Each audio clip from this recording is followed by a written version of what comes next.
Communication du commandant. Géopolitique. L'honneur. Analyse. Les marins. Débat. Poste de combat. Périscope, le podcast du Centre d'études stratégiques de la Marine. Bonjour à toutes et à tous et bienvenue dans ce troisième épisode de la saison 2 de Périscope, le podcast qui fait le tour des grands enjeux géopolitiques et militaires de ce qui occupe 70% de notre planète, les mers et les océans. Au menu de ce périscope, le poisson et sa pêche. Longtemps limitée par les moyens technologiques employés, la pêche est devenue au cours des 30 dernières années un sujet d'importance majeure. On utilise en effet davantage les produits de la mer pour nos activités économiques, comme dans les cosmétiques par exemple, et les populations mangent quant à elles davantage de poissons. En moyenne, 32 kilos par an et par habitant en France, ce qui est largement au-dessus de la moyenne mondiale fixée quant à elle à 20 kilos. Cette augmentation de la pêche s'explique par de nombreux facteurs: évolution de la navigation et de la propulsion des navires, amélioration des technologies de pêche et augmentation du nombre d'acteurs en mer. La liste est longue et les conséquences directes et indirectes aussi. L'addition est salée pour les océans avec une augmentation importante des produits pêchés, certes, mais des espèces menacées, une biodiversité appauvrie et avec elle des populations, des hommes, des femmes et des enfants dont le cadre de vie se trouve menacé. Au cœur de ceci, la pêche illégale joue un rôle majeur. Selon le rapport de la Fondation de la mer, paru en octobre 2024, sur les 80 millions de tonnes de poissons pêchés chaque année, la pêche illégale représenterait 26 tonnes, soit presque un quart du total. Alors, en quoi consiste cette pêche illégale non déclarée, non réglementée? Quels en sont les acteurs et les conséquences pour les populations et l'environnement? Et comment la France et l'Europe luttent-elles contre cette dernière? On en parle pendant une petite heure en compagnie de nos trois invités du jour. Madame Roux de Bézieux, bonjour. Bonjour. Alors vous êtes présidente de la Fondation de la mer, fondation qui a d'ailleurs réalisé le document sur la pêche INN mentionné il y a quelques instants. À vos côtés, juste en face plutôt, j'ai le plaisir d'accueillir monsieur Pierre Karleskind. Bonjour. Vous êtes ancien député européen et consultant en affaires étrangères. Vous nous parlerez notamment des conséquences de la pêche INN sur la France et sur l'Europe.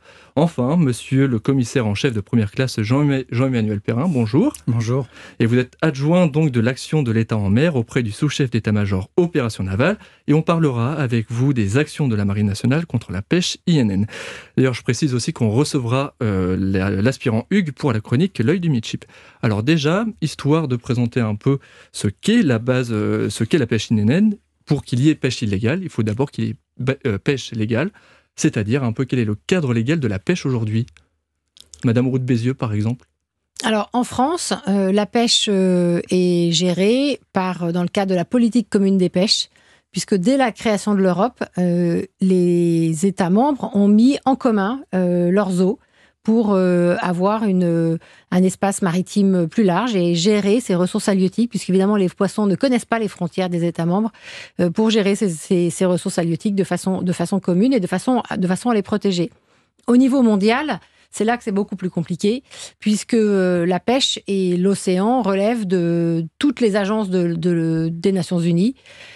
Par ailleurs, des conventions de mer régionales existent, des organisations régionales des pêches, et puis toute une série d'organisations et de conventions. Donc la gouvernance de l'océan au niveau mondial est beaucoup plus compliquée. Mais du point de vue chronologique, j'ai noté que la prise de conscience de cette pêche et de la régulation de cette pêche, c'était plus ou moins dès la création de l'ONU en 1945. Et ensuite, la branche dédiée à la pêche, c'est-à-dire la FAO. Ensuite, quelle est la suite logique ensuite en termes de développement de la législation de la pêche ? Oui, dès les années 50, l'ONU s'est intéressée aux questions de la pêche. Il faut réaliser que dans les trois activités historiques, primitives de l'humanité, il y a la pêche, la chasse et la cueillette. Et en réalité, aujourd'hui, l'humanité ne vit que de l'une de ces trois activités, qui est la pêche. Et pendant très longtemps, elle ne pouvait se mettre en œuvre que de façon très locale. Et puis petit à petit, avec le développement des technologies, des capacités des bateaux, de la découverte du froid, la capacité de réfrigérer, de congeler des bateaux, des poissons en mer, la question de la gestion de ces ressources halieutiques au niveau mondial s'est posée. Et donc l'ONU s'est dotée petit à petit dans les années 50, puis 70. Donc tous les 10 ans, en gros, il y a une nouvelle agence de l'ONU qui s'est intéressée à cette question-là. Jusqu'à 82 peut-être. Alors 82, effectivement, Convention de Montego Bay, mise en œuvre 12 ans plus tard, en 1994, qui définit un certain nombre d'éléments, mais finalement pas tant d'éléments que ça qui concernent la pêche, puisque la FAO s'occupe de la pêche, l'OIT s'occupe des gens de mer, hein, de la sécurité et du bien-être des navigants, l'OMI s'occupe de l'Organisation maritime internationale de l'état de santé des bateaux et la sécurité des bateaux. L'OMC également, du commerce. Donc ça fait quand même beaucoup d'acronymes et donc tout un tas d'acteurs qui sont présents et qui légifèrent. Exactement. Et donc la pêche qui fait vivre directement ou indirectement 3 milliards de personnes sur la planète et emploie des dizaines de millions de personnes, au fond, n'a pas la réglementation ou la gouvernance qui devrait qu'elle mérite et que nous avons réussi à mettre en place en Europe. Et alors, vous avez dit quelque chose d'intéressant, c'est-à-dire que dès les années 50, il y a aussi des ORGP qui ont été créés. Est-ce qu'on peut expliquer déjà leur rôle dans la pêche légale ? Alors, effectivement, ont été mis en place des organisations régionales de gestion des pêches. Il y en a un petit peu moins d'une vingtaine sur l'ensemble de la planète. Vous avez d'abord des ORGP régionales, donc sur les bassins océaniques, qui rassemblent les pays voisins de ce bassin océanique et puis tous les pays qui ont des armements de pêche et qui souhaitent pêcher dans cet endroit-là. Et puis, vous avez des ORGP spécialisés par espèces. C'est ça, c'est qu'il y a 2 types d'ORGP. Voilà, et les ORGP qui sont essentiellement les thonières, parce que ce sont les ORGP qui gèrent le thon, qui est un poisson migrateur, et qui donc doit se gérer différemment. Alors, le rôle des ORGP, c'est en s'appuyant sur des organismes scientifiques, d'évaluer l'état des stocks des poissons et ensuite d'attribuer de façon concertée des quotas de pêche aux États membres et aux armements de pêche et de surveiller que cette pêche a bien lieu. Le problème, c'est que ces ORGP ont très peu de moyens. Ce sont quelques dizaines de salariés, donc des moyens extrêmement limités. Pour couvrir une zone qui est immense, on imagine bien. En gros, c'est la moitié d'un océan. Voilà, hémisphère nord ou hémisphère sud, vous prenez un océan, voilà, typiquement peut-être 3 ou 4 ORGP, mais c'est des zones gigantesques, de milliers de kilomètres carrés. Donc les ORGP doivent s'appuyer sur les capacités d'intervention des États membres. Et puis, toutes les espèces ne sont pas suivies dans une ORGP, donc vous pouvez avoir une espèce, mais vous avez des espèces voisines qui ne sont pas suivies. Et puis, les moyens de contrôle sont finalement assez limités. Oui, donc il y a des manques aussi. Pour rester un peu sur l'explication de la pêche, j'ai noté il y a 27 zones de pêche à travers le monde. Il y a des endroits où on pêche plus que d'autres. Alors, il y a 27 zones. Alors ça, ce sont les zones de la FAO, donc Food and Agriculture Organization, qui ont été élaborées avant la Convention de Montego Bay. Et donc, comme le diable est dans les détails, quand vous allez dans votre supermarché choisir un poisson, on vous donne la zone de pêche. Alors, par exemple, Atlantique Nord-Est, qu'on a beaucoup chez nous. Donc, c'est une zone très riche en poissons. Ce sont des eaux froides qui sont très propices à des poissons qu'on aime beaucoup en Europe. Eh bien, cette zone de la FAO ne vous dit pas si le poisson a été pêché dans une eau européenne ou en haute mer. Parce qu'elles ont été définies avant Montego Bay. Donc ça voudrait dire, on y reviendra dans quelques instants, mais ça voudrait dire qu'il faudrait une nouvelle législation de la mer pour prendre en compte les nouvelles réalités territoriales, ou en tout cas...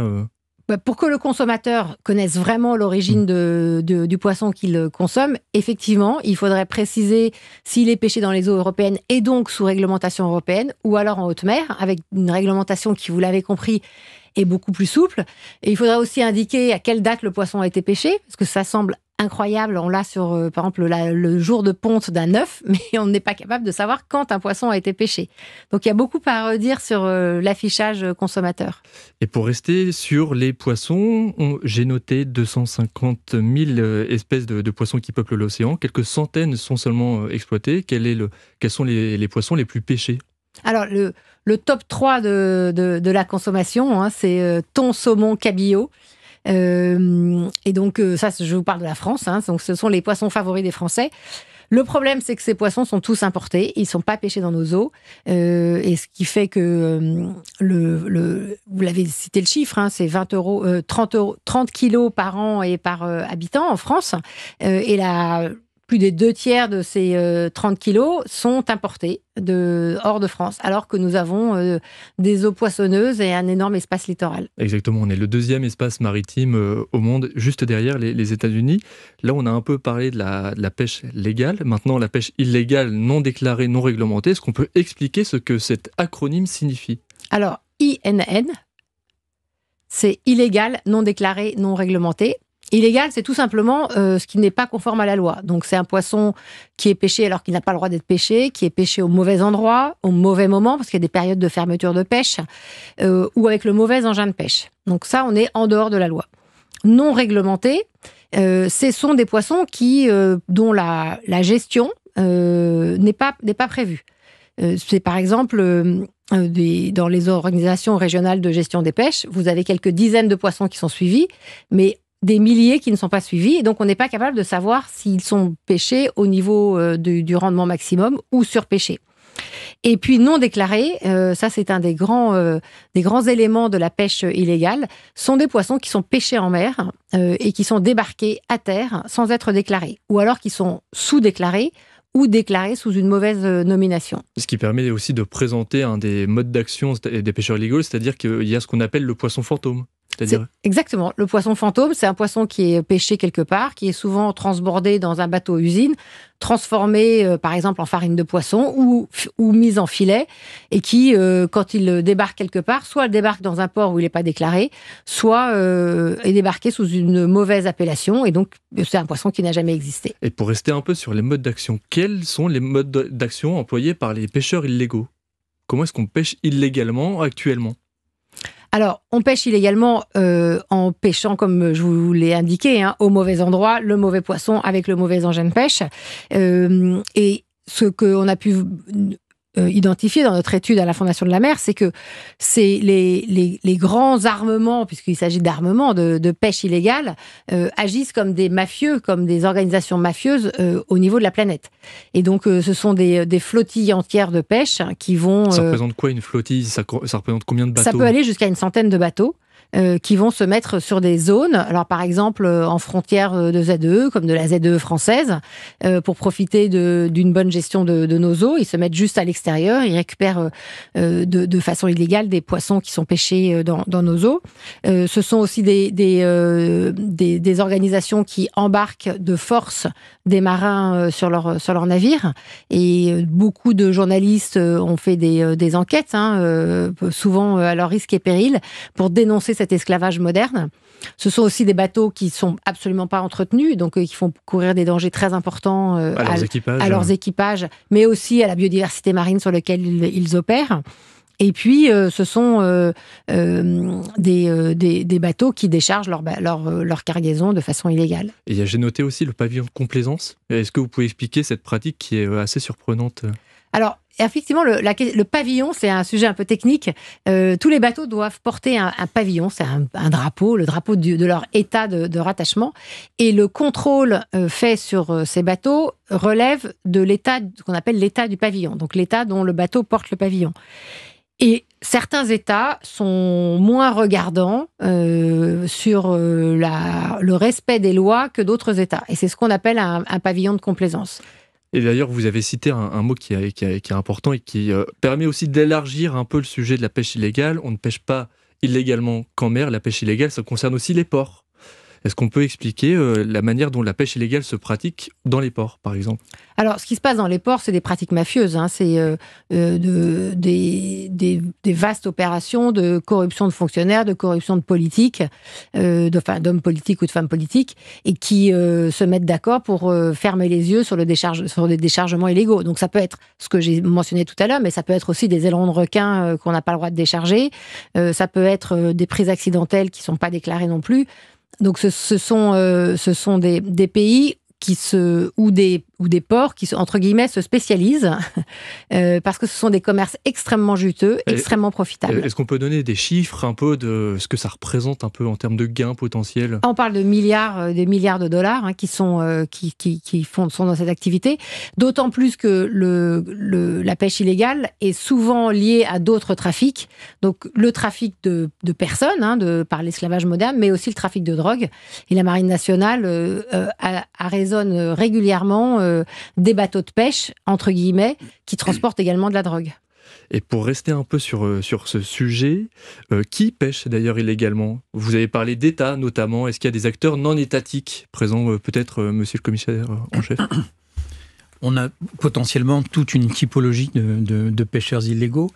En fait, c'est toujours intéressant aussi pour un navire de pêche de se cacher derrière son pavillon, y compris lorsque celui-ci est plutôt arrangeant. Et je rajouterais aussi un autre élément, c'est que certains utilisent la même immatriculation 2 fois sur 2 bateaux différents.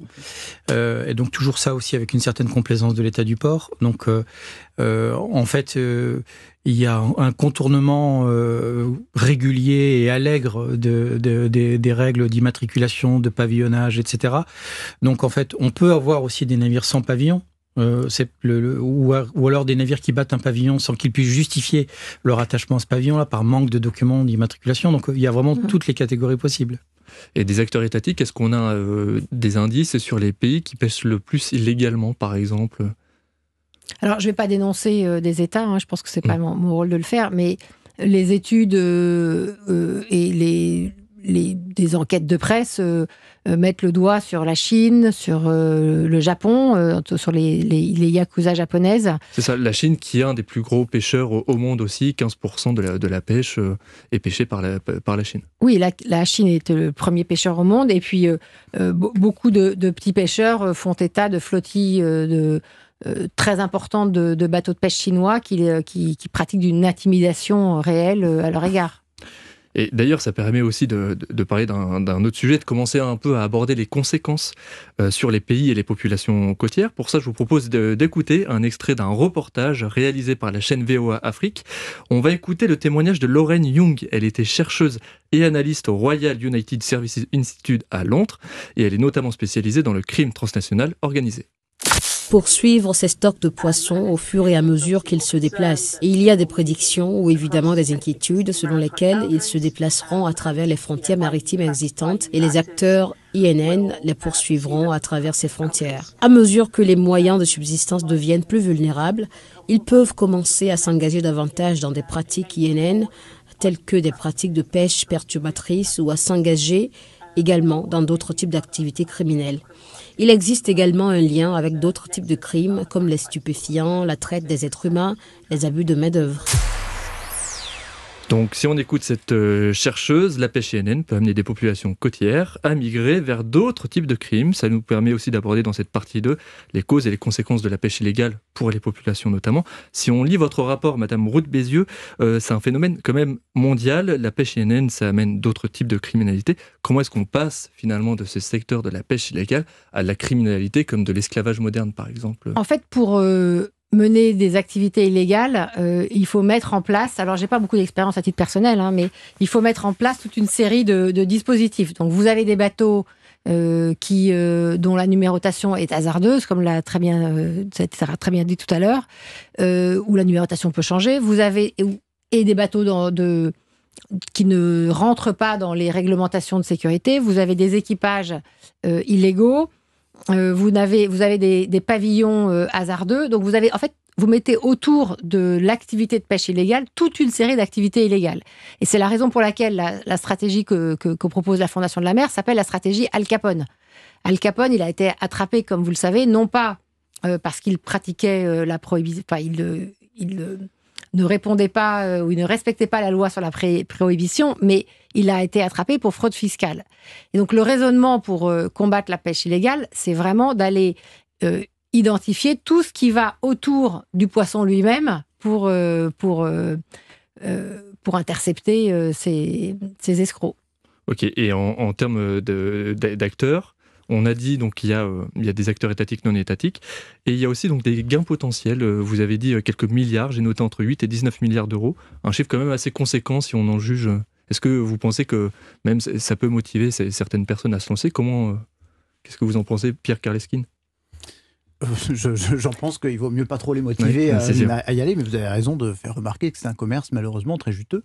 Et d'ailleurs, c'est un sujet qui est largement abordé par l'ensemble des pêcheries qui essayent, elles, d'être durables. Parce que finalement, il faut bien voir qu'on parle beaucoup de la pêche illégale, mais à côté de tout ça, il y a une pêche légale qui souffre beaucoup. Évidemment, on parle toujours des conséquences directes de la pêche illégale, mais en fait, quand vous mettez des pêcheurs qui respectent les règles et qui voient sur le marché arriver des poissons qui ont été pêchés de façon illégale, ils se disent mais à quoi bon respecter les règles. Et donc c'est un des aspects qu'il ne faut pas négliger du tout sur la déstabilisation assez profonde des marchés que ça peut provoquer. Et en termes de déstabilisation, donc on comprend bien que ça peut pousser aussi certains pêcheurs à pratiquer en trame de fond aussi une certaine forme d'illégalité. Ça fait partie des impacts sur... Je n'oserais pas aller dire que les pêcheurs sont entraînés par leurs collègues qui pratiquent la pêche illégale.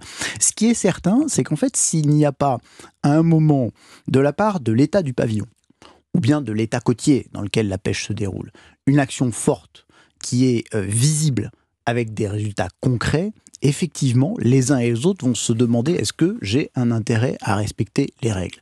Or, déjà qu'en respectant les règles, c'est parfois difficile d'arriver à une gestion durable de la ressource halieutique. Donc, vous comprenez que si personne ne respecte les règles, en fait, c'est un chaos complet et c'est l'effondrement potentiel des ressources halieutiques pour un territoire donné. C'est arrivé par endroits dans le monde. Donc, vous voyez bien que le sujet il est extrêmement difficile et requiert de la part des autorités une attitude extrêmement proactive. Donc effectivement, on comprend bien aussi, on y reviendra dans la troisième partie, mais les actions à mettre en place par les États et par notamment la France. Pour rester un peu sur le sujet, qu'est-ce que ça change d'avoir un poisson pour les Français, d'avoir un poisson pêché légalement dans l'assiette? Madame Roux de Bézieux, monsieur le commissaire, Pierre Karleskine, qui veut répondre? Bon, très simplement, ça garantit le fait que ce poisson-là est pêché de manière équitable dans tous les sens du terme. C'est-à-dire que la ressource est gérée, donc il n'y a pas un épuisement de cette ressource-là, que le produit est tracé, on sait dans quelles conditions et à quel endroit il a été pêché. Et donc globalement, on a une meilleure compréhension de ce qu'on a dans son assiette. Voilà. Ok, et il y a un autre sujet aussi, une autre conséquence de la pêche illégale, c'est pas que sur les populations, c'est aussi sur la biodiversité. Est-ce qu'on peut parler des impacts de cette pêche illégale sur l'environnement marin, l'écosystème marin, Madame Roux de Bézieux? Ouais. Ce qu'a fait l'Europe depuis les années 70 avec la politique commune des pêches, et qui s'est vraiment accélérée depuis, disons, une vingtaine d'années, c'est d'essayer de gérer de façon durable l'espace maritime et les ressources halieutiques dans les eaux de l'Union européenne. Et en fait, ça a conduit à restaurer la biodiversité de nos eaux. Et tout ça s'est fondé sur des études scientifiques très sérieuses, d'évaluation des stocks, de connaissance de chaque stock sur leur âge de maturité sexuelle, leur taux de reproduction, etc. Et donc c'est les rendements qui sont donnés et les quotas qui sont indiqués aux pêcheurs ne sortent pas d'un chapeau. Et ce travail qui se déploie dans la durée a été fait en Europe et a fonctionné. L'enjeu pour les écosystèmes marins de pays, par exemple, de pays en développement, c'est de mettre en place les mêmes systèmes. Or, la plupart des pays dans le monde n'ont pas des organismes scientifiques comme on a l'Ifremer en France. Et parmi les recommandations que nous faisons, c'est de dire aidons les pays en développement qui vivent de la pêche au quotidien à se doter d'outils scientifiques pour pouvoir évaluer leurs ressources halieutiques et fixer des quotas de pêche espèce par espèce. Mais ça demande un sacré investissement quand même. Oui, mais par exemple, la France a des montants importants qui sont donnés dans l'aide publique au développement. Compte tenu du nombre de personnes dans un certain nombre de pays qui vivent de la pêche, ça nous semblerait pas complètement stupide d'affecter une partie de cette aide publique au développement à la mise en place d'outils scientifiques. Ça crée des emplois de haut niveau et ça permet aux États de devenir indépendants et autonomes dans la gestion de leurs espaces maritimes. Et est-ce qu'on peut rester quand même sur ces conséquences sur l'environnement marin? Qu'est-ce que ça cause sur l'environnement marin d'avoir de la surpêche et de la pêche illégale? Vous avez tout simplement la disparition d'une espèce. Et comme chaque espèce fait partie de ce qu'on appelle un réseau trophique, ou dit autrement d'une chaîne alimentaire, vous imaginez que si vous coupez la chaîne à un endroit, toutes les espèces qui se nourrissaient de l'espèce que vous avez supprimée vont également disparaître. Et ce qui amène aussi une raréfaction des ressources? Alors, il y a ça aussi. Donc, je pense par exemple à un certain nombre de pays en développement qui ont vendu des licences de pêche à des flottes étrangères, qui n'ont pas les moyens de contrôler ce que pêchent effectivement ces flottes étrangères. Eh bien, les petits pêcheurs ne trouvent plus de quoi se nourrir. Donc, soit ils s'investissent dans des activités illégales, soit ils sont obligés de migrer. Et est-ce qu'il y a aussi des impacts sur la population et sur les mouvements de population, monsieur le commissaire en chef? Oui, c'est intéressant ce que vous dites parce que ça renvoie à une problématique qui est globale. De la même manière que le poisson, il s'inscrit dans un écosystème, eh bien nous aussi, on s'inscrit dans un écosystème. Et là, il y a un écosystème mafieux, comme ça a été souligné, de la criminalité organisée avec des conséquences et des effets de bord qu'on n'imagine pas. C'est-à-dire, c'est quoi les effets de bord? Les effets de bord, c'est ce qui a été mentionné, c'est qu'à partir du moment où on prive une population littorale qui traditionnellement s'alimentait avec les produits de la mer, par un effet de la surpêche, cette population va s'orienter vers d'autres sources de revenus ou de subsistance. Et parmi ceux-là, il y a le potentiel que ces populations finissent soit dans les réseaux de traite humaine, on l'a mentionné tout à l'heure, soit dans la criminalité organisée. Alors ça peut être de la piraterie. On a vu ça en océan Indien. Et il faut bien voir qu'il y a une relation... il y a une relation de causalité. Il y avait une relation de causalité entre le développement de la piraterie en océan Indien et puis la surpêche à un moment donné, ou l'absence de contrôle des activités de pêche. Et ça, on le retrouve aussi dans d'autres régions du monde. Je pense au Golfe de Guinée en particulier, où ces activités de surpêche sont importantes. Ça crée effectivement une mise en danger en fait des conditions dans lesquelles cette population accède à une nourriture peu chère et abondante. Et donc, soit ces gens-là se réorientent vers des activités criminelles, soit rentrent dans des réseaux de traite humaine, soit s'en vont. Donc, migrent et vont chercher un avenir meilleur vers d'autres continents. Et il faut bien comprendre aujourd'hui que les mouvements de migration partent d'Afrique aujourd'hui d'Afrique de l'Ouest, Afrique de l'Est. Et ces gens-là sont à la recherche d'un avenir meilleur. En fait, ils le font sous la pression justement d'une raréfaction de la ressource, d'une détérioration de leurs conditions de vie. Est-ce qu'il devient de facto un facteur d'amplification de phénomènes géopolitiques aussi ? Ou de création même, sans parler d'amplification. On peut créer des mouvements de population en les appauvrissant. Oui, est-ce qu'il y a un impact d'autres situations dans des pays qui sont déjà pas mal impactés, peut-être, Pierre Karleskind ? Oui, moi je peux vous donner l'exemple de l'Équateur, dans lequel je me suis rendu à la tête d'une mission du Parlement européen. C'était il y a 2 ou 3 ans, puisque l'Équateur, on y reviendra peut-être, fait l'objet d'un carton orange de la part de la Commission européenne sur le manque d'action pour lutter contre la pêche illégale dans ces eaux. Le résultat, il est qu'effectivement, on voit très concrètement un appauvrissement et une chute spectaculaire de l'état de la ressource halieutique, notamment en zone côtière, et donc des petits pêcheurs côtiers qui se retrouvent dans une situation à ne plus pouvoir gagner leur vie en faisant de la pêche. Alors qu'est-ce qu'ils font à la place ? En fait, ils font du transport de trafic de drogue. Voilà, c'est très simple. Donc aujourd'hui, le port de Guayaquil est devenu le premier port d'export de cocaïne vers le port d'Anvers. Simplement, la cocaïne vient de Colombie et autour, et par la côte, en étant rapatriée par les petits bateaux de pêche. Donc ils se font saisir en plus leurs bateaux de pêche. Vous avez complètement avec une explosion récente de la criminalité dans ce pays. Et puis, vous l'avez très bien dit, une pression migratoire qui s'accroît. En fait, les gens s'en vont. Ils disent, moi je n'ai plus de travail, c'est soit je fais une chose illégale, soit je ne peux pas. J'étais également au Sénégal, je dois faire le constat qu'au Sénégal, moi j'ai vu ces pirogues, qui sont quand même des bateaux pas immenses et qui n'ont pas vraiment l'air gréés pour aller au large. Ils vont de plus en plus loin, pas une semaine sans qu'il y ait une de ces pirogues avec une quinzaine de pêcheurs à bord qui fassent naufrage.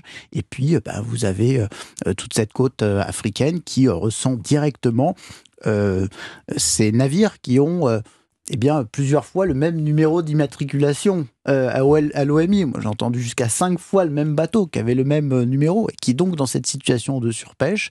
Et donc des jeunes qui disent, moi, à défaut d'avoir un avenir ici, je remonte via les Canaries vers l'Europe, et on connaît cette situation de pression migratoire. Donc, vous voyez que les conséquences, elles sont très réelles et elles se voient très concrètement sur le terrain. Et ce qu'on comprend aussi, c'est que c'est l'utilisation de bateaux de pêche, on parlait des modes d'action il y a quelques instants, c'est l'utilisation des bateaux de pêche à des fins de trafic de drogue qui est utilisée par les trafiquants, notamment. Alors, je ne sais pas quel bateau utilisent les trafiquants de drogue, mais ce qui est vrai, c'est qu'il y a eu toute une série de saisies de bateaux de pêche qui transportaient de la drogue. Je ne vais pas jusqu'à dire que tous les bateaux de pêche transportent de la drogue. Non, mais ça peut être un mode d'action. Mais c'est effectivement un mode d'action, oui. Et d'ailleurs, pour un peu aller dans la continuité de nos échanges, on va commencer par parler un peu des modes de lutte. Et pour parler des modes de lutte, on se retrouve avec la chronique L'œil du Midship. Nous sommes avec l'aspirant Hugues qui nous a rejoint. Bonjour Hugues. Bonjour lieutenant, bonjour à toutes et à tous. Alors vous nous parlez aujourd'hui du ship riding, une pratique maritime courante qui démontre les enjeux autour de cette pêche illégale notamment. Effectivement, et c'est peu dire. Déjà, j'aimerais commencer par une anecdote. La scène se passe à Port Vila, capitale du Vanuatu, un petit état situé à proximité de l'Australie dans l'océan Pacifique. On est le 28 février 2024 et le navire des gardes-côtes américain Harriet Lane arrive à bon port. À son bord, une centaine de membres d'équipage et 4 officiers vanuatais qui posent pied à terre et retrouvent leur famille. Ces derniers font partie de l'escadre maritime de la police vanuataise. Et la mission qu'ils viennent d'effectuer a permis à leur pays de faire respecter le droit maritime dans sa zone économique exclusive. Comment ? Eh bien, en effectuant de nombreuses inspections sur des navires de pêche. Au total, de multiples violations de la législation du Vanuatu qui donneront lieu à des sanctions financières pour les bateaux en infraction.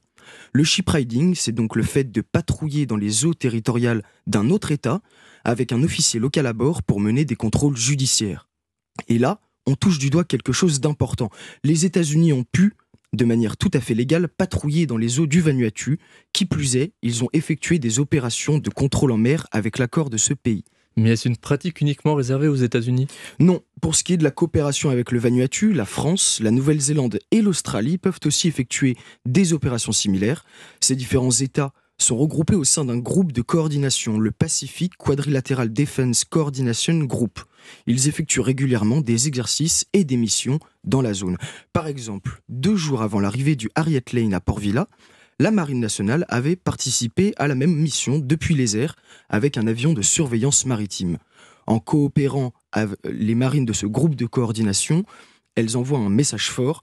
Nous sommes déterminés à faire respecter les réglementations en matière de pêche pour préserver les ressources halieutiques. Donc si on vous écoute, la coopération régionale, c'est un peu la solution clé pour lutter contre la pêche illégale, notamment dans le Pacifique Sud. Oui, et ça doit nous interpeller parce que cela illustre ni plus ni moins l'ampleur de la pêche illégale dans le Pacifique. Selon la Fondation de la mer, en 2021, c'est 66,7% des stocks qui étaient surexploités dans les Pacifiques Sud-Est, soit près de 2 tiers de la capacité totale. Et c'était il y a 4 ans, depuis, le phénomène n'a fait que prendre de l'ampleur. Autre point d'attention, la pêche illégale peut être utilisée comme moyen pour obtenir des effets militaires. Bien sûr, les différents États qui la pratiquent envoient des navires de pêche pour récupérer du poisson, mais aussi quelque chose de plus important, du renseignement. Du renseignement sur les moyens employés pour sécuriser les eaux territoriales, du renseignement sur les caractéristiques de l'eau aussi, du renseignement enfin sur les capacités et modes d'action des alliés présents dans la zone. Ce qui m'amène à parler d'une notion évoquée dans le livre « Le réveil stratégique », écrit par Jean-Baptiste Jean-Gène de Villemer, chercheur et ambassadeur de France au Vanuatu.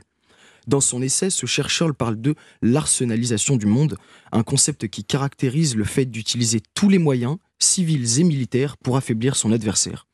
La pêche illégale en fait partie, et peut à ce titre faire partie d'une stratégie hybride. Et si on revient au sujet de la chronique, le shipriding et la coopération régionale peuvent être un des exemples des modes de lutte contre ces nouvelles menaces. Merci Hugues, c'était la chronique L'œil du Midship. Jean-Emmanuel Perrin, je me tourne vers vous, une réaction peut-être ? Oui, il y a beaucoup à dire sur ce que je viens d'entendre. Tout d'abord sur le shipriding, il est clair que la France veut s'inscrire aussi dans cette logique d'accompagnement des États qui n'ont pas la capacité à pouvoir contrôler leurs eaux, leurs mers territoriales et zones économiques exclusives. Donc dans le Pacifique, ces zones économiques exclusives peuvent être très, très importantes. Et puis les États insulaires du Pacifique n'ont évidemment pas les moyens de contrôler leurs zones. Ce que nous voulons faire, c'est leur donner la possibilité d'embarquer sur des bâtiments de la Marine nationale. Donc faire comme dans la chronique. D'embarquer des contrôleurs et de leur permettre de constater les infractions à une pêche illicite dans leur zone économique depuis la plateforme que nous leur offrons, nous, Marine nationale. Et pour ce faire, nous sommes en train de développer un certain nombre d'accords bilatéraux et on a commencé là avec la Papouasie-Nouvelle-Guinée. Il y aura d'autres États de la région. L'autre priorité, c'est bien évidemment le golfe de Guinée qui est très concerné par ce phénomène de pêche. Donc, à titre personnel, c'est une petite victoire que nous nous engagions dans cette logique de shipriding puisque les Américains le font, les Néo-Zélandais le font.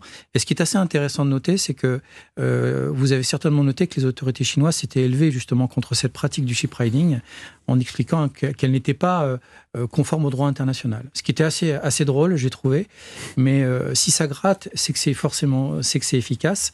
Et en réalité, c'est bien le chemin que nous voulons prendre. Le deuxième sujet, qui est celui de l'arsenalisation du monde, en fait, c'est, moi j'aime bien le terme d'instrumentalisation, mais dans la guerre hybride, c'est le cas. On fait feu de tout bois, et donc... et généralement en dessous du seuil, c'est un peu ça aussi. En dessous du seuil de l'agression armée, soyons précis, allons jusqu'au bout de la phrase. Donc ça veut dire qu'on va utiliser tous les moyens qui sont de nature à affecter, affaiblir un État dans ses prérogatives de puissance publique, l'affaiblir sur des enjeux de sécurité alimentaire, d'approvisionnement stratégique. Et bien évidemment, la pêche INN y contribue. La flotte fantôme est aussi un phénomène qu'on peut associer à un mode d'action et de guerre hybride. Et nous qui sommes attachés à l'application du droit, on doit aujourd'hui faire preuve de beaucoup d'inventivité pour être en capacité de répondre à ces menaces hybrides qui, elles, s'affranchissent en fait de l'application du droit international, du droit national. Et la question, c'est comment nous mettons en capacité justement de faire cesser ces violations au droit international et de faire cesser ces activités, ces actions hybrides qui ont pour effet justement d'affaiblir des États. Et on commence par les plus petits et puis on continue. Et pour rester un peu dans ce que disait Hugues, on va à la pêche au poisson, mais aussi au renseignement. Oui, alors le renseignement, mais c'est aussi la recherche scientifique marine, parce que quand vous avez un bateau qui pêche, vous pouvez aussi faire des prélèvements dans la colonne d'eau, vous pouvez piller de la data génétique, en fait, vous pouvez faire beaucoup de choses en réalité. Vous pouvez arracher un câble sous-marin. On peut aussi en profiter pour laisser tomber son ancre, et puis pas de bol, elle passe sur un câble. On peut aussi placer des capteurs aussi sur le fond de l'eau. On peut faire énormément de choses. Et pour lutter un peu contre cette pêche illégale, Hugues a parlé justement d'une organisation régionale. Il faut passer par la coopération régionale pour commencer à lutter contre la pêche illégale, pour lutter efficacement. Pour moi, c'est le point clé. C'est-à-dire que pour moi, la pêche INN, je le vois à cheval entre une question de souveraineté et une question de coopération internationale. Et donc, la souveraineté, c'est comment on aide ces pays-là à être souverains dans leur zone de responsabilité, et la coopération internationale, c'est comment on fait pour collectivement s'organiser et limiter les effets de surpêche dans des zones qui vont au-delà de la zone économique exclusive des États, c'est-à-dire en haute mer. Et donc, on parlait tout à l'heure de Montego Bay de 82, il faut rappeler que la haute mer, c'est une zone de libre activité, de libre navigation, de pêche libre aussi. Et le principe même de l'ORGP, l'Organisation régionale de gestion des pêches, c'est que les parties prenantes à cette ORGP s'accordent pour se fixer des quotas de pêche, s'accordent pour autoriser la visite de leurs propres bateaux par d'autres bateaux des États membres de cette ORGP. Et c'est là où l'outil devient puissant, cet outil de coopération internationale. Donc il faut évidemment l'encourager. Avec un petit bémol quand même, parce qu'avant de venir, j'ai pris le soin de vérifier que la Chine est déjà membre de pas moins de 6 ORGP. Donc on en a parlé tout à l'heure. Ça ne l'empêche pas pour autant de s'affranchir de ces règles-là. Donc le contrôle, c'est super important. Mais donc, et cet équilibre entre coopération internationale et souveraineté est absolument fondamental pour pouvoir globalement traiter ce sujet de la pêche INN. Sabine Roux-Bézieux, peut-être un commentaire sur la coopération régionale, un peu comme solution clé dans la lutte contre la pêche illégale? Alors, il y a une phrase d'Al Capone, je ne sais pas si elle est apocryphe ou pas, qui disait c'est bien d'être poli, mais c'est mieux d'être poli et armé. Donc, être poli pour Al Capone, c'est respecter le droit. Et évidemment, il faut tenir au droit, surtout quand on est dans une démocratie comme la France. Et il faut s'assurer que le droit soit appliqué partout, que les conventions soient signées, ratifiées par tout le monde, que les conventions ratifiées soient ensuite transposées en droit national. Bon, donc ça, c'est la partie droit. Et la partie politesse. La partie être armé, c'est se donner les moyens d'aller... identifier les bateaux en situation de pêche illégale et surtout d'aller les stopper. Et c'est là où il y a encore beaucoup à faire. Et pour les stopper, justement, il faut une marine nationale. Comment la France lutte contre cette pêche illégale déjà sur son territoire ? Alors, le sujet de la pêche INN, pour nous, c'est un sujet qui se transpose essentiellement dans nos territoires ultramarins. Parce que c'est pas un sujet métropolitain. C'est pas un sujet métropolitain. La politique commune des pêches y a mis bon ordre. Pierre Kaski n'est pas d'accord. C'est pas que je suis pas d'accord, mais de facto, en fait, elle y a mis bon ordre, mais parce qu'on a un arsenal juridique et des moyens qui permettent effectivement d'avoir mis de l'ordre. Mais j'ai un peu envie de dire, s'il n'y avait pas ça, moi je ne sais pas où on en serait. Bon, en tout cas, le sujet pour nous, il est vraiment dans les Outre-mer, il n'est pas dans les eaux métropolitaines, clairement pas. Pourquoi ? Pourquoi ? Parce que, comme l'a dit Pierre, ce sujet est désormais réglé. Et donc, il est réglé par un cadre réglementaire, par une européanisation des eaux, donc par des accords et de gestion de quotas qui sont efficaces, qui sont respectés. Donc, il y a un respect de la règle de droit, on va dire, de la norme européenne telle qu'elle est dictée, en tout cas sur le pourtour de l'Union européenne. Outre-mer, c'est un autre sujet, c'est-à-dire qu'on a affaire à des flottes qui, elles, appartiennent à des États qui ne sont pas membres de l'Union européenne. Donc, il n'y a pas de... Le sujet n'est pas exactement le même, on va dire. Et donc, pour prendre l'exemple le plus criant, qui est celui de la Guyane et les eaux territoriales, surtout la zone économique exclusive de Guyane, est la cible régulière, en fait, de pêcheurs surinamais, brésiliens, et j'ai pas trop de difficulté à les nommer. Pour le coup, ce sont les voisins immédiats de la Guyane qui font des incursions dans notre espace maritime pour y mener des activités de pêche illicites, très clairement. Et donc, ce que fait la Marine nationale, c'est qu'elle le repousse violemment. C'est-à-dire, c'est quoi violemment ? C'est-à-dire qu'elle monte à bord et elle se saisit, le cas échéant, de l'équipage, de la cargaison et du bateau. Les bateaux sont ramenés à quai, ils sont confisqués, les filets sont stockés et confisqués également. La cargaison est détruite, les équipages sont soit renvoyés chez eux, en tout cas après avoir été présentés devant un juge, soit déférés justement devant un juge pour y effectuer une peine de prison et payer une amende. Donc, c'est une affaire très sérieuse. Et donc, on ne laisse pas les eaux guyanaises impunies. Effectivement, et pour aller un peu dans le sens de ce que vous dites, c'est que le phénomène est tellement important que selon certains chiffres, la pression de la pêche illégale a doublé en l'espace de 12 ans. Et en moyenne, j'ai noté, il y a 56 navires illégaux étrangers qui pêchent chaque jour dans les eaux guyanaises. C'est pour un peu illustrer aussi le contexte. C'est un chiffre qui est quand même assez important, Madame Roux-de-Bézieux. Oui, d'ailleurs, on l'avait souligné dans notre rapport. L'État lui-même, dans son document stratégique maritime de bassin pour la Guyane, indiquait qu'il y avait 3 fois plus de captures de pêche illégale que de captures de pêche légale dans la ZEE de la Guyane. Donc, on se réjouit des actions plus importantes menées par la Marine nationale et également du renforcement du dispositif juridique et réglementaire, parce qu'il faut aussi que les tribunaux aient les moyens d'agir. C'est ça, c'est qu'il y a une condamnation. Et ce qui est intéressant de dire, c'est que si on voit ce phénomène se développer dans nos eaux, c'est aussi parce que les eaux surinamaises et brésiliennes sont surpêchées. Et donc, la question justement de la coopération internationale, elle est absolument clé. Et c'est ce que vous disiez tout à l'heure, c'est-à-dire le poisson ne connaît pas de frontières. Donc, si on arrive à sanctuariser, et je pense qu'on peut constater effectivement que notre zone économique exclusive outre-mer est relativement sanctuarisée.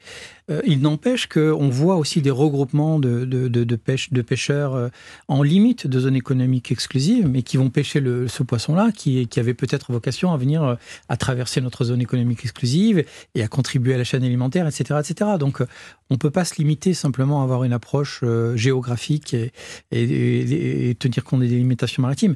Ça a son importance au sens du respect de la souveraineté de chaque État, mais ça a moins de sens au sens de la protection de la ressource, qui est l'autre sujet. Et d'ailleurs, un des autres sujets aussi, c'est la surveillance et les modes d'action. Vous avez dit qu'il y avait des interventions des bateaux de la Marine nationale. Qu'est-ce qu'on met en place aussi, autre que les interventions, pour contrôler et surveiller les pêcheurs ? Alors, par exemple, on a une coopération avec le Sénégal, on en parlait tout à l'heure. Il y a un avion de surveillance maritime qui est stationné.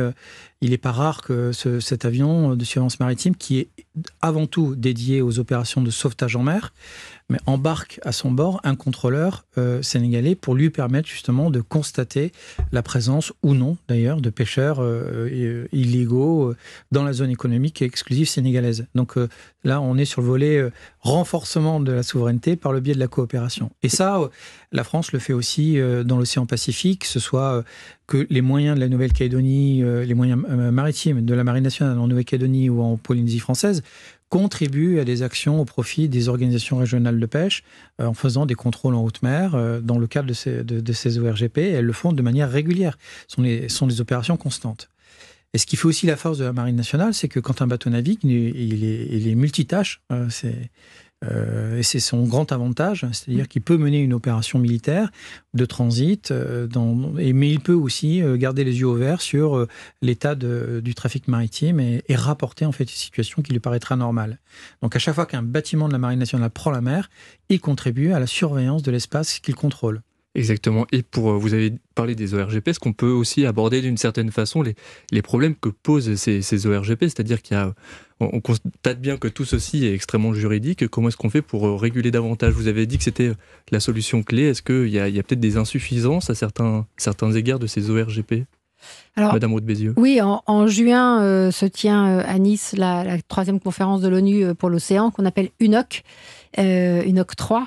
Et on espère bien que la question de la gouvernance et des moyens des organisations régionales de gestion des pêches sera abordée. Parce que ce sont des outils très importants. Très efficaces aussi. Et qui ont montré leur efficacité. Donc, ce sont des outils de gestion, de connaissance des stocks et de gestion de ces stocks, dont on sait qu'ils fonctionnent, mais dont on voit également les limites. Alors, quelles sont-elles, ces limites, justement? Les limites, c'est des limites de capacité, à la fois de connaissance et d'intervention. Et on a également, dans notre rapport, comparé les modalités de fonctionnement et les principes, les règles de gestion de ces ORGP. Et on s'est aperçu d'une très grande hétérogénéité dans leur organisation interne et dans leurs règles. Et il y a un enjeu... Donc il faudrait que ce soit plus homogène. Un enjeu de définition de bonnes pratiques et de partage de ces bonnes pratiques de façon très généralisée et de financement de ces ORGP pour s'assurer qu'elles soient gérées dans l'intérêt d'une bonne gestion des ressources marines. Et d'ailleurs, la France n'est pas la seule concernée par cette pêche illégale. L'Europe aussi, et on en parlera dans quelques instants. D'abord, je vous propose d'écouter le témoignage de Johnny Lewis. Il est chef du département monitoring, contrôle et surveillance à l'autorité de pêche des Seychelles. Il parlait notamment dans ce reportage d'un partenariat fait entre l'Europe et les Seychelles. Cela coûte beaucoup d'argent d'avoir une surveillance par satellite, des patrouilleurs en mer, un soutien aérien. Le partenariat a donc allégé la charge que cela représentait pour le gouvernement en mettant ces éléments en place. En retour, cela a donné lieu, par exemple ici, à des interceptions réussies. Cela a aussi permis d'améliorer la gouvernance dans le domaine de la pêche. On mène de nombreux projets pour avoir des systèmes électroniques à bord de nos propres flottes. Donc si on l'écoute, il y a de nombreux avantages à travailler avec l'Europe. Pourquoi est-ce que l'Union européenne fait-elle partie des partenariats avec des pays comme les Seychelles, par exemple, Pierre Karleskind? Alors voilà une belle question. C'est pour ça que tout à l'heure je disais quand même que la question de la pêche illégale est un sujet dans nos aides métropolitaines, tout simplement parce que de par sa réglementation, l'Union européenne, avec les États membres qui la mettent en œuvre, mène une guerre acharnée contre la pêche illégale. Simplement, ça marche tellement bien qu'il y a assez peu de pêche illégale. Mais la réalité, c'est qu'en ayant cette guerre acharnée, à la fois réglementaire, juridique, un navire européen est obligé d'envoyer en permanence sa géolocalisation. En permanence. Et ça va être étendu aux navires de plus en plus petits. Il est obligé de reporter tous les jours, dans son journal de bord, l'ensemble des captures qu'il a prises, avec une marge de tolérance qui est fixée et qui est relativement faible et qui d'ailleurs va devenir de plus en plus faible. Le tout agrémenté de moyens de contrôle et de pression des satellites, ça a été évoqué tout à l'heure, extrêmement important. Comment peut-on contrôler de tels espaces si on ne passe pas par les satellites? Des moyens de patrouille, d'interception, ça a été évoqué. Donc vous comprenez aussi, j'ai vu qu'il y avait certains pêcheurs qui se plaignaient un peu de cette législation étouffante, vous comprenez Eh bien écoutez, ça justifie totalement que nous regardions à l'étranger et que nous ayons cette action extérieure aussi importante.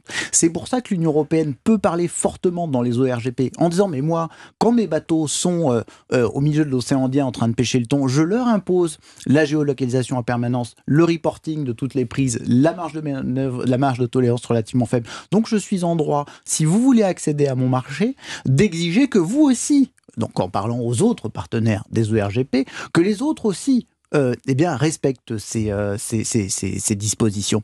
C'est là, si vous voulez, une partie tout à fait importante de la politique commune des pêches. On parle souvent du volet intérieur. Je vous laisse vos paroles sur est-ce qu'elles étouffent. Parfois, c'est vrai que nos pêcheurs trouvent qu'elles les étouffent un petit peu, mais la réalité, c'est qu'elles sont un excellent appui pour que dans notre politique extérieure, notre politique de relations étrangères avec le reste du monde, nous puissions dire, eh bien, nous allons exiger la même chose de vous. Alors, l'Union européenne ne peut pas juste dire aux pays qui n'ont pas forcément les moyens de les mettre en œuvre, eh bien, mettez en œuvre les mêmes réglementations que nous avons. Ça coûte cher, des images satellites, ça coûte cher d'aller déployer un bateau. Il faut des moyens aussi. Il peut y avoir des partenariats. Nous avons une politique d'aide au développement. Ça, c'est toute la partie aide au développement. Mais nous avons aussi des politiques, comme avec le Sénégal, même si ce sujet est un peu compliqué en ce moment, avec le Sénégal, nous avons des accords de pêche durable, dans lesquels nous investissons concrètement. Quand je dis nous, c'est le contribuable européen qui fait un chèque, concrètement, par exemple, au Sénégal, pour qu'il puisse avoir un bateau de recherche. Je suis allé le visiter à Dakar, pour pouvoir, alors à travers des coopérations très concrètes avec un avion, le commissaire l'a fort bien dit, et puis effectivement, dans des zones aussi compliquées d'accès que les Seychelles, c'est comment est-ce qu'on fait en sorte que les navires qui pêchent, les navires séchellois par exemple, soient équipés de ces bornes de géolocalisation.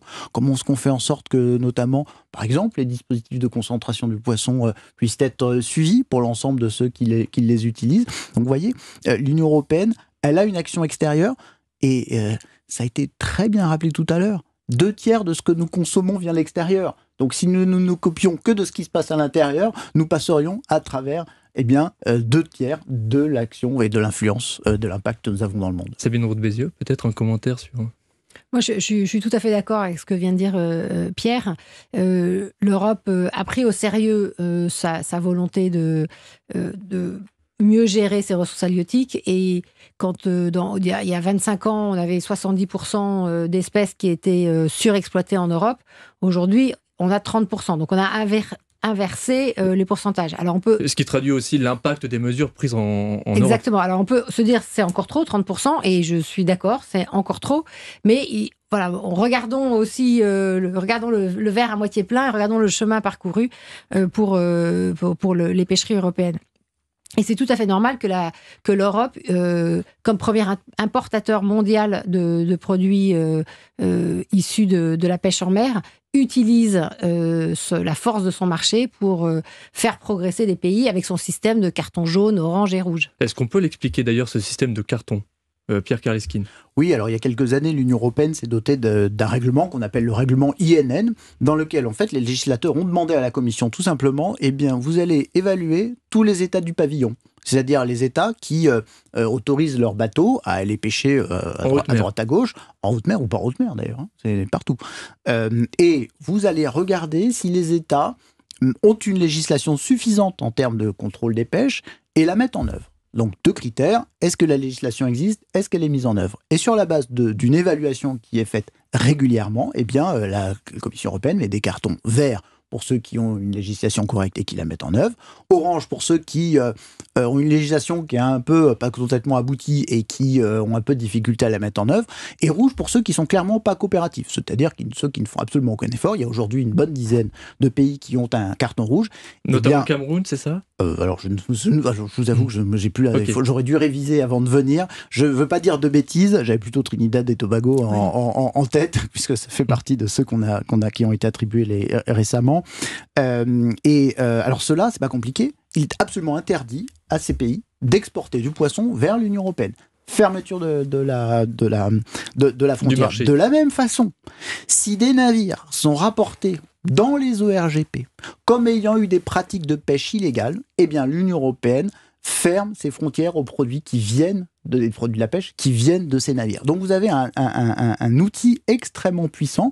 Je vais même vous dire une chose, c'est peut-être un des premiers, les fameuses mesures miroirs que les agriculteurs réclament pour faire en sorte qu'il y ait une équivalence entre les règles qu'ils subissent et les règles des produits que nous importons. Ça, c'est une mesure miroir très concrète, et c'est un des instruments commerciaux les plus puissants de l'Union européenne. En tout cas, ça marche plutôt bien, et je vous le disais, je suis allé en Équateur, qui souffre entre guillemets, d'avoir un carton orange depuis des années, parce que ça fait pas beau pour les exportateurs équatoriens qui veulent nous vendre le poisson. Ils aimeraient bien avoir le carton vert. Ils ont complètement remodelé leur législation et ils ont complètement adopté de nouveaux systèmes de contrôle des pêches, géolocalisation, journal de bord et tout ça. Il faut se mettre dans les règles, justement. Et d'ailleurs, ce qu'on constate aussi tout au long de ces échanges, c'est le fait que le droit est utilisé par l'Europe pour faire respecter ses règles. Donc le droit, règle, solution clé au final pour lutter contre la pêche INN, peut-être, monsieur le commissaire? Le droit, oui, mais le respect du droit, en fait. C'est plus ça aujourd'hui le sujet. Parce qu'on n'est pas tant en manque de droit qu'en manque de respect du droit. Et donc, et au contraire, la tendance que l'on constate aujourd'hui, c'est qu'il y a un certain nombre d'États qui s'affranchissent de plus en plus du respect de cette règle du droit. Et la difficulté supplémentaire, c'est qu'en droit international, ce sont les États qui font le droit. Et donc, il y a, hormis les cours de justice internationales qui peuvent dire le droit, ceux qui font respecter le droit, ce sont les États eux-mêmes. Donc, si un État ou plusieurs États décident de s'affranchir de l'application de cette règle, on se retrouve effectivement dans une situation qui est extrêmement problématique. Et les troubles de l'ordre international que nous vivons aujourd'hui, ils s'accompagnent par un affaiblissement de l'ordre juridique international. Et donc, toutes les difficultés qu'on rencontre justement sur ce sujet pêche INN, non pas toutes, une partie, elles proviennent du fait que certains États s'affranchissent délibérément de la règle de droit qui leur est applicable. Donc, ce qui va poser aussi des problématiques dans le traitement de la pêche INN dans les prochaines années, peut-être, Madame Roux de Bézieux, sur ce sujet-là, sur l'évolution des prochaines de la pêche INN, sur l'évolution de la pêche INN et justement de cette pratique de la part de certains États. Alors, il y a un double phénomène. Il y a des États qui ne respectent pas le droit sur des législations de leur propre pays ou qu'ils ont signées. Et il y a aussi beaucoup de pays qui n'ont pas ratifié des conventions internationales, même s'ils les avaient signées au moment où la convention a été élaborée, ou qui ne transposent pas dans leur droit national des conventions qu'ils ont ratifiées. Et donc, vous avez toute une série d'échelons de non-respect du droit qui font que nous réclamons une diplomatie de la pêche. C'est-à-dire que, étant un pays très consommateur de poissons, étant présent sur tous les bassins océaniques, la France doit porter cette diplomatie de la pêche, doit, dans toutes ses ambassades, former ses diplomates pour qu'ils comprennent quels sont les enjeux derrière la pêche, légale et illégale, et comment et quelle mission, quel rôle ils peuvent avoir auprès des autorités du pays dans lequel ils sont en poste pour faire ratifier toutes ces conventions internationales, faire respecter le droit et expliquer en quoi une gestion durable d'une zone économique exclusive est pour le bénéfice de leur population, au-delà des revenus que les pays peuvent tirer de la vente de licences de pêche. Et il faut aussi une diplomatie européenne commune, c'est-à-dire avec l'accord des 27 États membres. Est-ce que c'est jouable et envisageable selon vous ? Écoutez, ce que je sais, c'est que la France peut déjà faire le travail et qu'ensuite, dans les ORGP, les organisations régionales de gestion des pêches, l'UE siège. Il y a des fonctionnaires européens que nous, contribuables, finançons, que ce sont sans doute des personnes sur lesquelles il faut s'appuyer, de s'assurer qu'on a leur bon niveau de compétences, d'expérience et de formation pour qu'ils puissent mener leur mission, toujours encore une fois, dans l'intérêt des populations. Pierre Claresquine ? Oui, une des stratégies diplomatiques qui marche le mieux dans l'Union européenne, c'est celle de la diplomatie de son marché. Ça a été bien évoqué, c'est comment est-ce qu'on protège notre marché de l'arrivée de produits dont les conditions de production ne sont pas convenables. J'ai évoqué le règlement de pêche, le règlement INN. Il y a un autre règlement qui a été adopté il y a un petit peu plus d'1 an, c'est le règlement prohibant l'importation de produits issus du travail forcé. On a beaucoup parlé des Ouïghours en disant on ne peut plus acheter des baskets produites par des Ouïghours. La réalité, d'ailleurs c'était dans le rapport sur la pêche chinoise que j'avais commis au Parlement européen, je le proposais, étendons-le, utilisons-le contre ces entreprises chinoises qui sont d'ores et déjà convaincues de travail forcé, puisque le Trésor américain, il y a 2 ans, a interdit l'importation par les États-Unis au titre de exactement le même genre de réglementation à 2 entreprises chinoises qui avaient été convaincues de travail forcé à bord de leur navire. Eh bien, nous avons une législation identique, similaire. Eh bien, mettons-la en œuvre. C'est tout à fait la stratégie Al Capone qui est recommandée par la Fondation de la mer. On ne peut pas toujours aborder les choses directement. Eh bien, faisons un pas de côté, regardons dans quelles conditions c'est fait, d'autant plus que depuis, ce qui est quand même extraordinaire, c'est qu'on a découvert qu'il y a un certain nombre de poissons pêchés par des bateaux chinois qui faisaient l'objet de transformation dans des usines où des Ouïghours travaillaient. La boucle est bouclée, on a un vrai sujet pour pouvoir agir. Sabine Roux de Bézieux, vous êtes d'accord avec tout ce qui a été dit ? Complètement, et j'ai lu avec passion le rapport de Pierre Claresquine sur les pêcheries chinoises, et je le recommande à la lecture, ça se lit presque comme un roman. On le mettra en description de cette vidéo. D'ailleurs, vous avez mentionné il y a quelques instants la conférence des Nations Unies sur l'océan, l'UNOC, qui se tiendra à Nice du 9 au 13 juin prochain.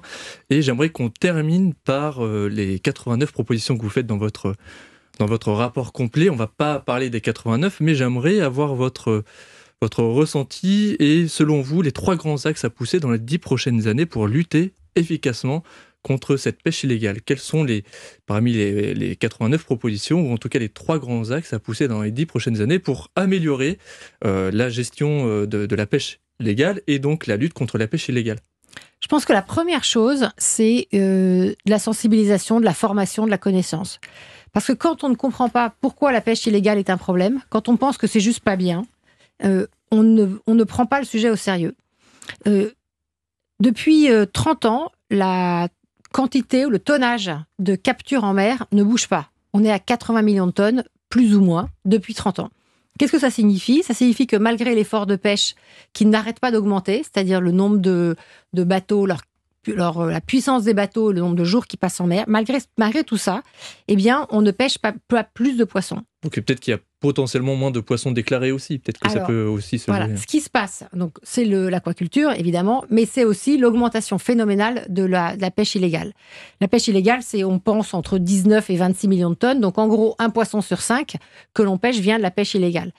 Tant que l'opinion publique, les décideurs politiques ne connaissent pas ces chiffres et ne connaissent pas les conséquences dont nous avons longuement parlé au cours de cette émission, tout le reste, c'est de la littérature. Tout le reste, ce sont des discussions inutiles. Donc, pour nous, c'est vraiment le premier objectif, c'est de comprendre que cette pêche illégale, c'est une catastrophe, que c'est surtout ce qui empêche toute gestion durable de l'océan. Ça ne sert à rien d'aller faire des plans de donner des quotas, de faire des plans de gestion de pêcherie, si au-delà des quantités pêchées, on a de la pêche illégale dans des quantités qu'on peut pas évaluer. C'est ça, et gestion durable de l'océan qui est essentielle pour un avenir quand même assez vivable et soutenable, et où il y aura où la pêche illégale sera un peu moins développée. Deuxième axe peut-être que vous proposez, que vous souhaitez développer dans les 10 prochaines années et pousser. Je mettrais la science. Parce qu'on ne peut agir, décider qu'avec de la science. Et quand on voit ce qu'a fait le GIEC ou l'IPBES pour la biodiversité, on s'aperçoit que des scientifiques qui travaillent ensemble de façon collective, qui construisent un consensus scientifique, peuvent faire évoluer le politique. Donc, moi, je mettrais la science assez haut dans ma liste de courses. Donc, faire connaître et ensuite, dernier axe. Et ensuite, je rejoindrai ce qu'a dit Pierre Kaleskine, c'est que l'Europe joue son rôle de premier marché au monde de poissons pour faire pression, pour que ce qu'elle a réussi à faire dans ses eaux soit fait de façon mondiale.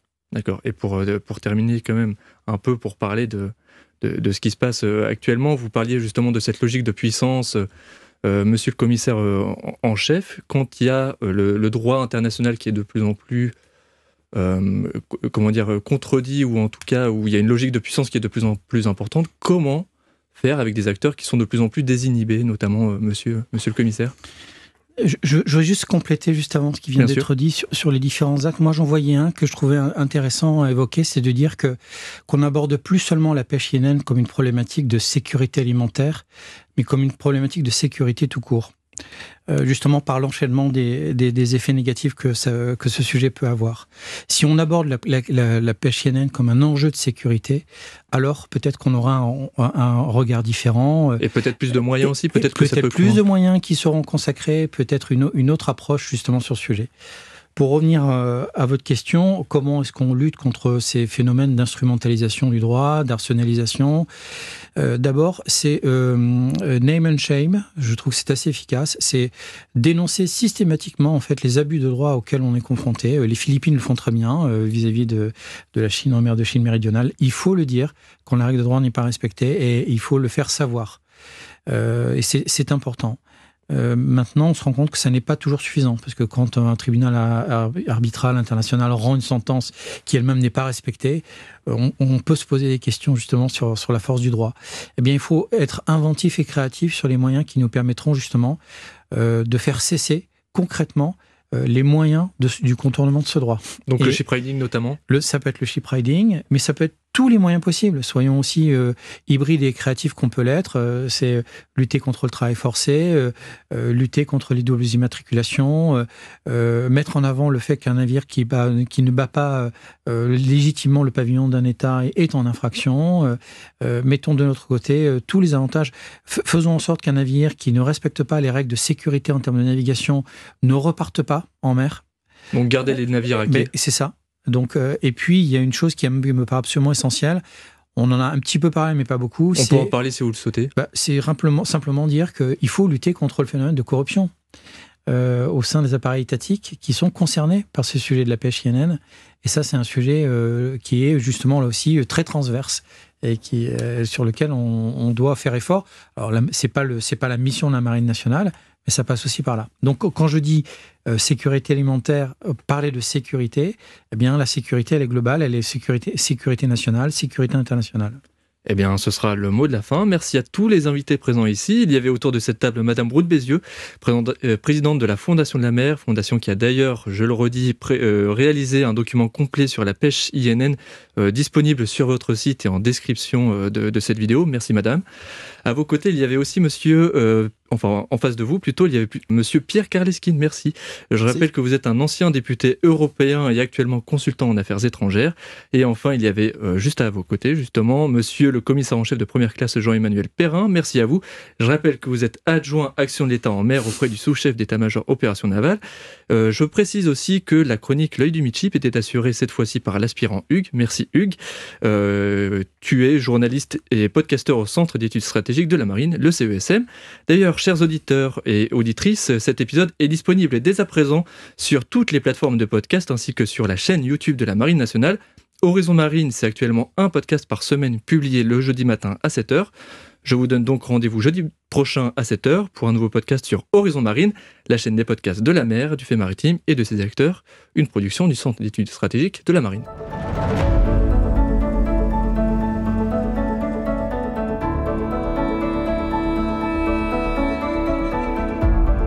Vous venez d'écouter Périscope, un podcast du Centre d'études stratégiques de la Marine.